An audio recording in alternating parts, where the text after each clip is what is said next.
If you've forgotten your Cash App password or want to reset it for security reasons, follow these simple steps to regain access to your account. Step 1. Open Cash App. Launch the Cash App on your mobile device. Ensure you are connected to the internet for the process to work smoothly. Step 2. Go to the profile icon. Tap on the profile icon located in the upper right corner of the home screen. This will take you to your account settings. Step 3. Select Privacy and Security. Scroll down and find the Privacy and Security section.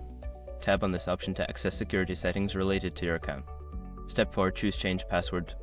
In the Privacy and Security menu, look for the Change Password option. Select this to initiate the password reset process. Step 5. Follow the instructions. You will receive prompts to enter your current password and then create a new one. Follow the on-screen instructions to complete the reset.